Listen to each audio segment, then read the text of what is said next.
Assalamualaikum warahmatullahi wabarakatuh.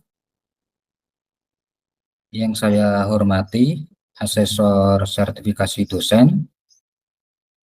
Perkenalkan, nama saya Muhammad Akrom, peserta sertifikasi dosen dari Universitas Dian Nuswantoro. Izinkan pada kesempatan ini saya menyampaikan video pembelajaran dalam mata kuliah Fisika 1 untuk kelas Fisika 1 Prodi Teknik Informatika Universitas Dian Nuswantoro.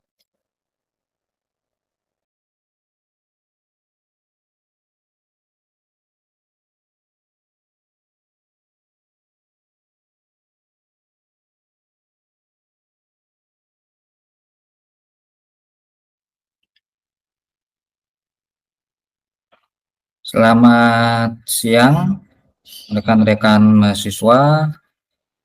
Selamat bergabung di perkuliahan Fisika 1 pada siang hari ini dalam keadaan yang baik, sehat walafiat, dan semoga kita diberikan kemudahan untuk menangkap ilmu yang kita pelajari.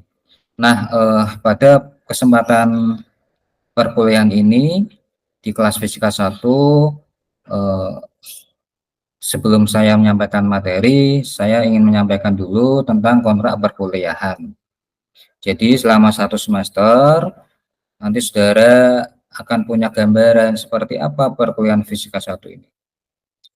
Nah, saudara bisa perhatikan ya slide-slide berikut ini. Nah, ini setidaknya adalah rules standar atau minimum ya ketika saudara mengikuti perkuliahan Fisika 1 di kelas saya gitu ya. Yang pertama, tentu saja mahasiswa akan dapat mengikuti ujian itu jika mahasiswa telah memiliki kehadiran minimal 75%. Kemudian yang kedua, tentu saja saudara harus berpakaian rapi dan sopan selama perkuliahan ya. Kemudian berikutnya, nah ini penting nih, saudara harus punya sikap respect, saling menghargai, menghormati baik dengan sesama teman mahasiswanya ataupun dengan dosen pengampu mata kuliah di kelas ya. Lalu bersikap kooperatif selama perkuliahan, artinya kita harus menjaga kondisi perkuliahan yang optimistis ya, yang optimisme sehingga perkuliahan akan menjadi efektif dan efisien. Lalu yang juga sangat penting adalah saudara harus menjunjung tinggi integritas akademik selama perkuliahan. Ya, jadi dalam bidang akademis itu kita boleh salah sebetulnya, tapi nggak boleh kita berbuat kriminal. Ya, nah artinya kalau misalkan kita sedang ujian ya sebisa mungkin kita punya sikap yang jujur ya dalam mengerjakan ujian ataupun tugas. Nah, kemudian untuk evaluasi di mata kuliah Fisika 1 ini kita memiliki 4 poin ya. Yang pertama poin UASnya itu 30% bobotnya, lalu UTS-nya 30% dan tugasnya 40%. Nah, kenapa tugasnya 40%, bobot yang paling tinggi itu ini salah satu cara saya ya dari waktu ke waktu pengalaman saya mengajar itu sepertinya kombinasi seperti ini itu kombinasi yang menurut saya ideal. Dengan begitu paling tidak saya bisa membantu mahasiswa dengan cara yang legal tuh ya. Kenapa? Karena tugas itu kan nanti tidak harus dikerjakan di dalam kampus itu. Nah, sebab tugas yang saya berikan dalam mata kuliah fisika ini nanti sifatnya adalah outcome based project. Jadi saudara nanti akan membuat project berbasis konsep, teori, formulasi fisika yang kita pelajari selama 1 semester ya, sehingga saudara punya aplikasinya, saudara tahu implementasinya seperti apa. Tidak harus yang advance ya, tapi yang sederhana itu nanti bisa kita gunakan sebagai tugas. Nah, ini nanti kita samakan lebih lanjut di perkuliahan mendatang. Kemudian ini tambahan referensi saja ya. Jadi nanti saudara bisa cek di laman kuliah online Udinus maupun Siatin, itu nanti saya share RPP materi perkuliahan selama 1 semester ya.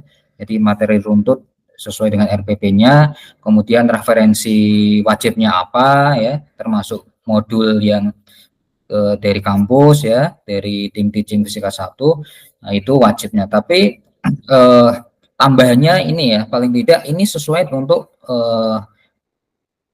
ilmu komputer gitu ya. Jadi fisika yang sudah terintegrasi di ilmu komputer ya kira-kira ini ya, atau teknik komputer lah seperti itu. Ini nanti bagus untuk dipelajari ya.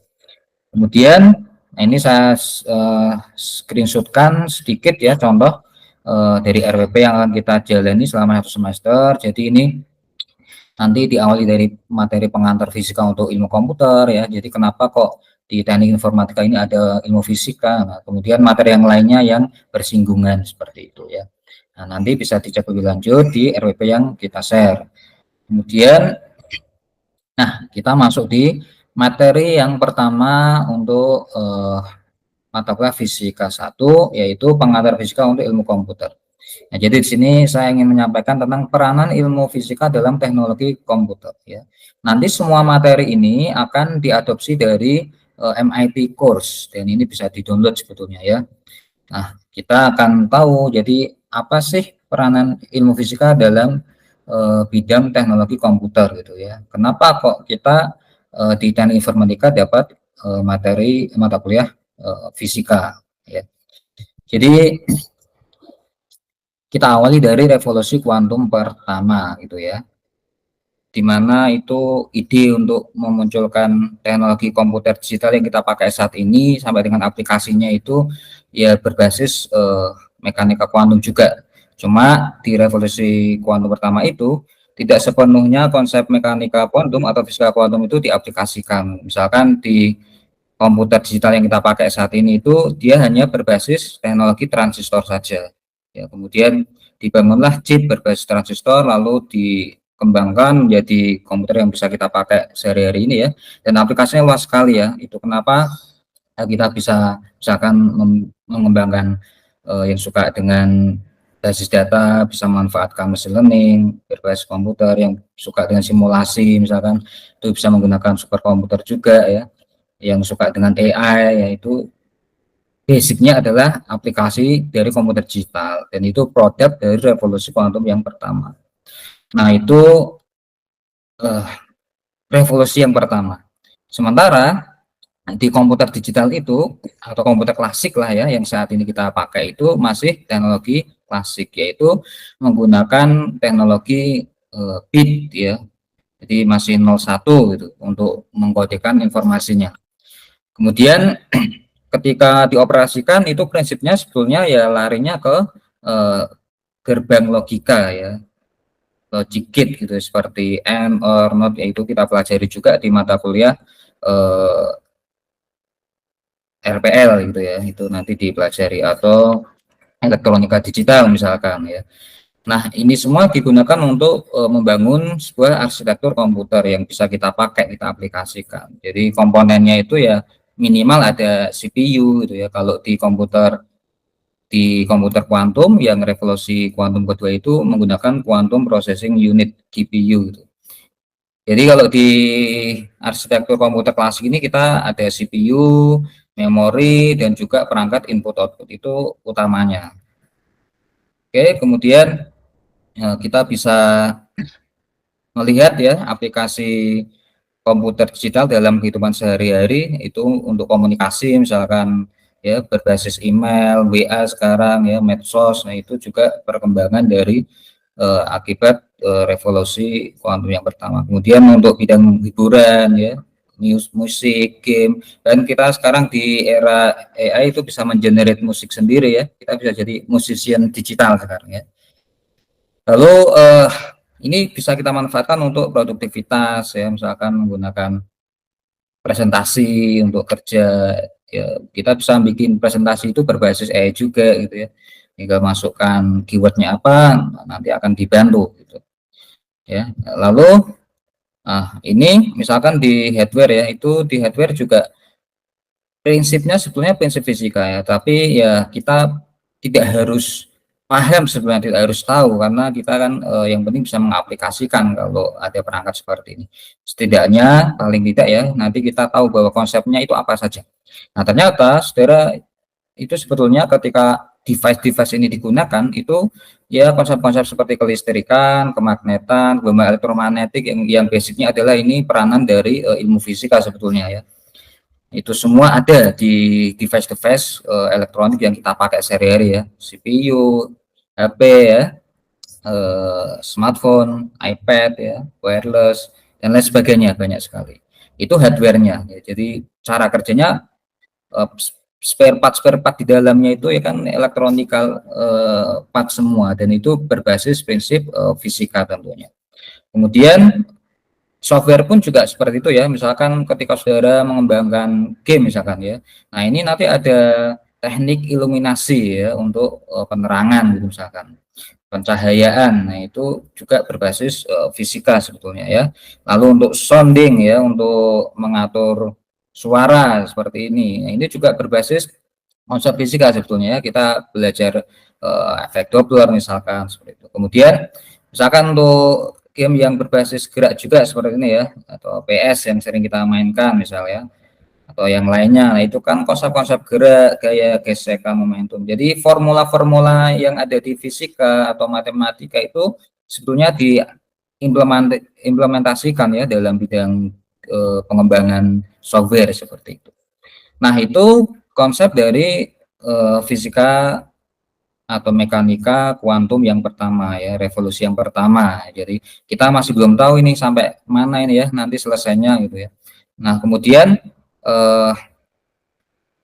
kita masuk ke revolusi kuantum kedua ya. Ya ini juga mulai masif perkembangannya ya. Jadi kalau di luar negeri itu ya orang sudah memanfaatkan komputer kuantum ya. Di Indonesia ini kita belum tahu ya, meskipun teman-teman di ITB ya waktu itu beberapa waktu yang lalu itu ya anak-anak TI-nya ITB itu mereka sudah membeli komputer kuantum ya, perangkatnya dari Cina gitu ya, meskipun masih yang paling sederhana menggunakan 2 qubit gitu. Nah, bedanya apa? Kalau di revolusi kuantum kedua ini sepenuhnya akan memanfaatkan konsep atau teori mekanika atau fisika kuantum gitu ya. Jadi sepenuhnya dimanfaatkan. Kalau yang revolusi pertama itu tidak sepenuhnya dipakai gitu. Nah, ini memang susah ya, karena kan untuk mengontrol, ini kan subatomik ya teknologinya. Jadi untuk mengontrol partikel yang sangat kecil seperti itu, nah itu susah, sulit. Tapi ini tidak menjadi halangan, malah menjadi tantangan, dan pada kenyataannya sekarang komputer kuantum sudah dikembangkan gitu ya. Jadi hardware-nya sudah ada gitu ya. Nah, kalau yang sekarang mungkin masih besar-besar ya. Kalau yang Cina itu memang sudah bentuknya sudah portable gitu ya. Nah, tapi yang perlu kita tahu bahwa komputer kuantum ini sangat berbeda dengan komputer digital atau komputer klasik yang kita pakai sehari-hari ini ya. Nah, di komputer kuantum itu dia berbasis fenomena fisika kuantum atau mekanika kuantum, misalkan superposisi ya, bagaimana satu atau 2 qubit ya, 1 qubit itu bisa eh, bisa mengalami superposisi menjadi beberapa keadaan kuantum gitu ya. Misalkan kita punya 1 qubit, qubit itu kuantum bit ya. Kalau di komputer klasik kita mengenal bit, kalau di komputer kuantum kita kuantum bit atau qubit. Nah, bedanya ya ini, kalau di komputer klasik itu kita mengenal bitnya itu hanya 0 atau 1 pilihannya ya, switchnya itu 0 atau 1, on off gitu aja. Tapi kalau di komputer kuantum itu tidak 0 1, tapi bisa keadaan di antara 0 dan 1. Nah, itu namanya superposisi ya. Kalau kita pakai 1 qubit maka kita akan mendapatkan keadaan ya minimal 2 pangkat n, 2 pangkat 1, berarti 2 keadaan.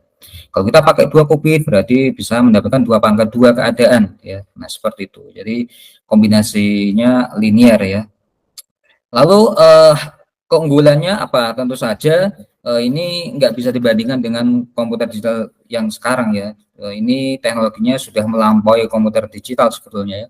Jadi dari segi kecepatan itu jelas berbeda ya. Tadi pangkatnya aja sudah beda ya tadi formulasinya.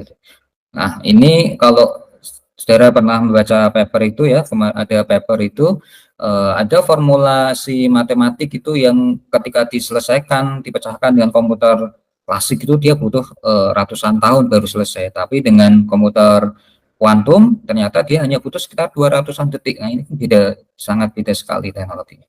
Itu salah satu keunggulannya. Kemudian aplikasinya apa? Nah, ini yang masih dikembangkan ya. Misalkan kalau saat ini orang di bidang kriptografi, maka kuantum kriptografi itu mulai berkembang ya, di bidang optimisasi, simulasi molekuler atau material ya.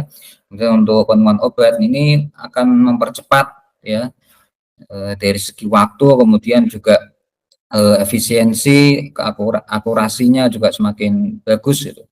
Nah, ini eh, tentu saja tidak akan menghilangkan teknologi klasik sekarang, tapi ini akan melengkapi dan memperkuat sebetulnya ya.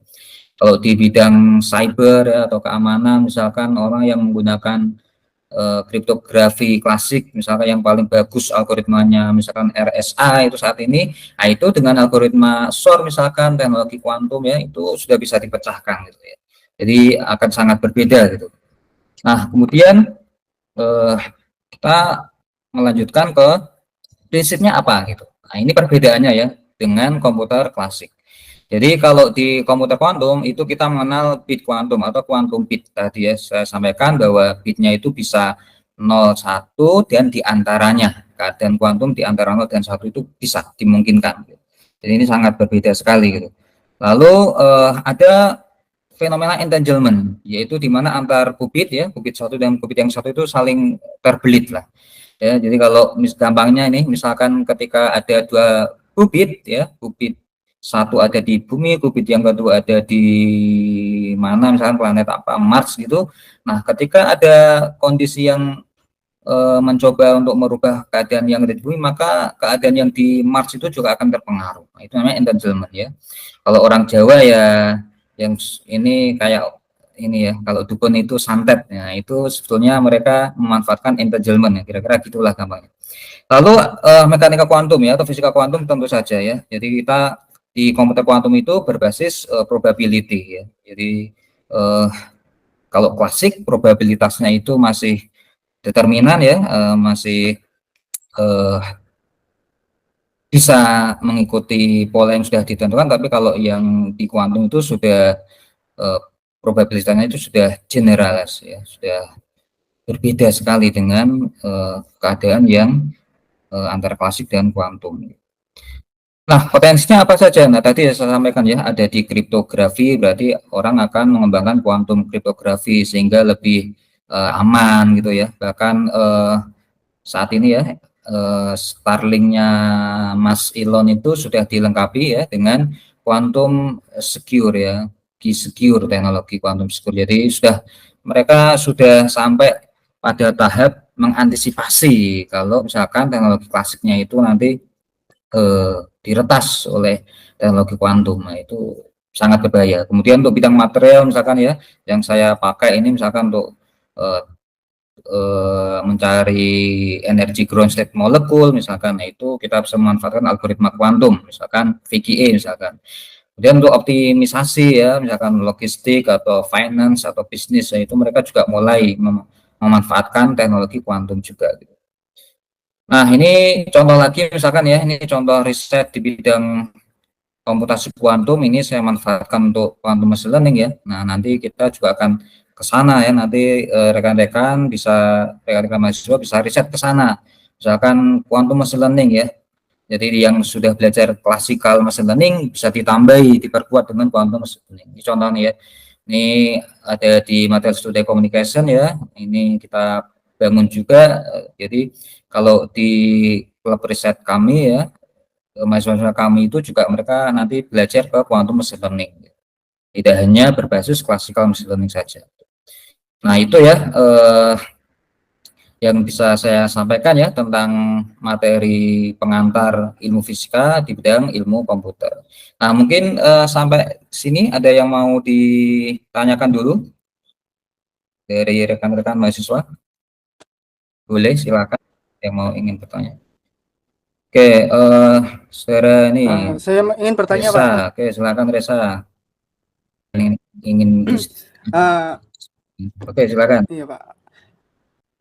Tadi kan itu apa namanya sistem pada komputer digital kan pakai transistor ya Pak. Dari mulai mungkin saya waktu dulu SMA mungkin dari 10 nanometer fabrikasinya, terus lanjut ke 7 pada awal-awal saya kuliah, terus 5, terus sekarang sudah sampai 3 Pak. Nah itu apakah ada hubungannya nanti kalau misalkan itu di bawah satu fabrikasi di bawah satu apa nanometer itu apakah bakal menjadi kuantum secara otomatis atau apakah berbeda nanti Pak itu apa namanya sistem fisiknya dari kuantum itu sendiri Pak gitu Pak. Terima kasih. Oke, pertanyaan yang bagus ya. Jadi kalau di komputer klasik ya, komputer digital saat ini itu memang fisiknya itu sebenarnya berbasis transistor itu ya. Adapun ukurannya itu ya menjadi pengembangan saja. Misalkan kan sekarang kalau gampangnya kita sudah core-nya naik ya dari dulu misalkan 2 core sekarang sudah sampai i9 atau sampai Intel 9 ya atau misalkan Ryzen 9 itu kan perbedaan teknologi bitnya ya. Nah, tetapi kalau di kuantum tadi pertanyaannya apakah nanti kalau semakin kecil apa tadi ukurannya Fabrikasi itunya Pak, ya fabrikasi kalau transistornya semakin itu. kecil akan berubah ke kuantum? Tentu saja tidak ya karena beda teknologinya beda. Jadi kalau komputer kuantum ya itu murni menggunakan quantum bit gitu ya. Jadi secara fisik itu beda juga. Yang dimanfaatkan untuk membangun komputer kuantum untuk membuat qubitnya itu beda ya. Di antaranya ada orang yang menggunakan misalkan trapet ion ya, ion yang terangkap dalam medan elektromagnetik, yaitu dimanfaatkan untuk membuat qubit ya. Kemudian juga ada menggunakan superconducting ya, superkonduktor lah ya, seperti yang dimiliki IBM, yaitu dia berbasis superkonduktor. Kalau yang dimiliki Xanadu misalkan teknologinya Xanadu itu ya pakai pennyland, nah itu dia menggunakan trapet ion. Ada juga yang menggunakan foton misalkan yang dibeli ITB itu kemarin kan dia beli dari Cina, itu dia memanfaatkan foton gitu. Jadi beda ya. Ada juga misalkan orang mungkin mengembangkan menggunakan spin elektron, nah itu juga bisa. Jadi kira-kira seperti itu ya. Jadi akan beda lah ya. Jadi kalau mau beralih ke komputer kuantum ya tentu saja teknologinya komputer digital itu ya tidak dipakai lagi gitu karena beda. Kira-kira seperti itu Mas Reza. Iya Pak, terima kasih Pak sudah terjawab dari Oke. pertanyaan. Ada yang lainnya mungkin? Oh ini silakan Mbak Lupna nih, silakan. Izin bertanya Pak, Ya, perbedaannya komputer digital sama kuantum, kalau di digital kan komponennya seperti CPU, memori, perangkat input output, terus kalau di komputer kuantum bagaimana Pak? oke, ya, jadi kalau di digital itu kan tadi ya saya sampaikan tadi komponen utamanya paling tidak ada CPU, memori, kemudian ada perangkat input output gitu kan. Nah ini sebetulnya mirip lah, tetapi karena teknologinya beda ya kita sedikit perbedaan saja. Tapi sebetulnya prinsipnya sama cara operasinya, yaitu kalau di kuantum komputer itu dia menggunakan quantum register. Nah, ini kalau di quantum machine itu dimanfaatkan sebagai encoding. Jadi merubah data klasik menjadi keadaan quantum atau quantum state. Jadi yang pertama ada quantum register, itu untuk menyimpan informasi ke dalam qubit. Kemudian cara mengolahnya menggunakan apa? Nah itu ada ansatz ya atau parameterized circuit. Jadi dia memanfaatkan quantum circuit ya. Ini nanti saudara bisa ambil mata kuliah komputasi kuantum ya. Nanti saudara akan belajar quantum gates ya, jadi gerbang kuantum. Kalau di klasik kan kita belajarnya gerbang logik ya, gerbang logika klasik gitu ya. Nah, kalau di komputer kuantum dia untuk mengoperasikan qubit itu ya mentransformasikan qubit menjadi operator yang nanti bisa digunakan untuk operasi di kuantum ya dia menggunakan quantum circuit berbasis quantum gates gitu. Lalu yang ketiga komponen utamanya ada quantum measurement. Jadi itu untuk encoding ya, untuk mengukur keadaan kuantum tertentu ya. Nah, jadi sekian keadaan itu misalkan ya kita pakai 2 qubit, berarti kita akan mendapatkan 2 pangkat 2 keadaan. 4 keadaan itu ketika diukur, nah itu nanti akan kolaps keadaannya menjadi satu keadaan yang memungkinkan berdasarkan konsep kuantum, mekanika kuantum atau fisika kuantum. Nah, ketika di encoding, di measurement tadi, dia akan kembali lagi ke bit klasik sehingga dapat diinterpretasikan atau dianalisis untuk tahap post processing atau post quantum. Jadi ada 3 tadi ya, sama lah, mirip. Kira-kira seperti itu, Mbak Lukna. Baik Pak, terima kasih. Oke, ada lagi yang mau didiskusikan atau ditanyakan? Oke, Mas Akbar, silakan. Suara saya kedengeran, Mbak? Ya, jelas. Akbar, silakan. Apa yang mau ditanyakan? Jadi kan peranan fisika dalam teknologi komputer klasik maupun komputer kuantum kan terlihat nyata ya, Pak. Kira-kira Ya. apakah revolusi kuantum yang kedua itu bisa menggantikan teknologi kuantum yang pertama, Pak? Oke ya, ini pertanyaannya sekaligus saya berperan sebagai pesulap merah mungkin ya, atau paranormal ya, ini suruh mengangan-angan gitu, berarti suruh menebak gitu. Apakah akan menggantikan? Tadi saya sampaikan mungkin tidak ya, jadi saya juga nggak tahu pastinya seperti apa, tapi paling tidak revolusi kuantum pertama dengan adanya komputer digital saat ini aja kita masih belum tahu kan ya nanti akan berakhirnya sampai apa ya. Sekarang itu ya AI sedang berkembang begitu pesat ya, kita juga belum tahu akan berakhir di mana ya, dengan berbagai teknologi yang muncul. Misalkan sekarang kita kalau mau nulis itu ada ChatGPT, kita mau mengajar itu bisa menggunakan bantuan AI, bikin video, musik dan lain sebagainya ya, bikin robot bla bla bla. Itu semua kita masih belum tahu akan berhenti di mana. Kemudian sekarang ditambah revolusi kuantum yang kedua ini ya, orang yang sudah mulai masif perkembangannya. Kalau saya lihat itu di paper-paper itu ya, paper-paper berbasis kuantum computing itu sudah masif sekali ya, muncul yang baru-baru itu kalau kita mengikuti. Nah, ini juga mungkin sebetulnya tidak akan menggantikan lah ya, tapi dia akan saling melengkapi dan memperkuat ya. Karena tadi sampaikan ya, tidak semua mungkin bisa diselesaikan dengan komputer digital, maka diperlukan komputer kuantum. Misalkan ketika kita bermain dengan basis data yang datanya mungkin sangat luas, sangat besar itu, ya itu mungkin nggak bisa digunakan menggunakan komputer klasik yang powerful, paling powerful pun itu mungkin nggak bisa, maka butuh komputer kuantum.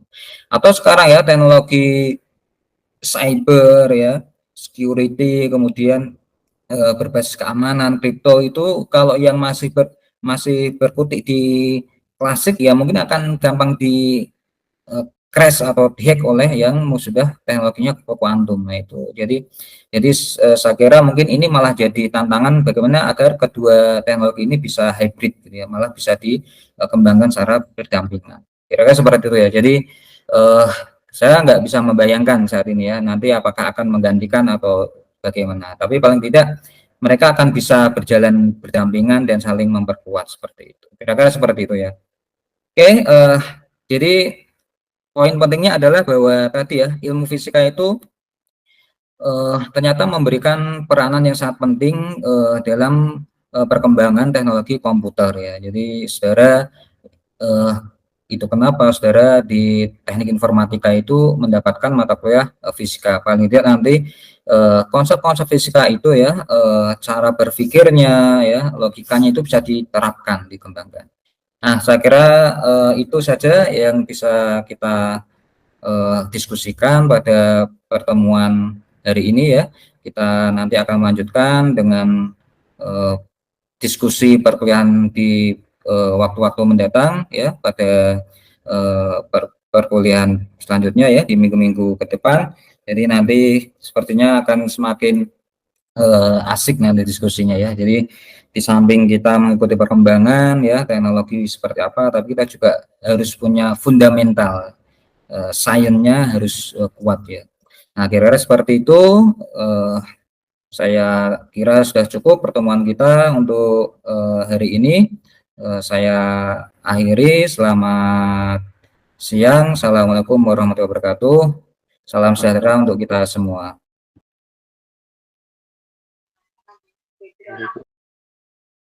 Waalaikumsalam warahmatullahi wabarakatuh. Waalaikumsalam warahmatullahi wabarakatuh. Terima kasih, Pak. Terima kasih, Pak. Jadi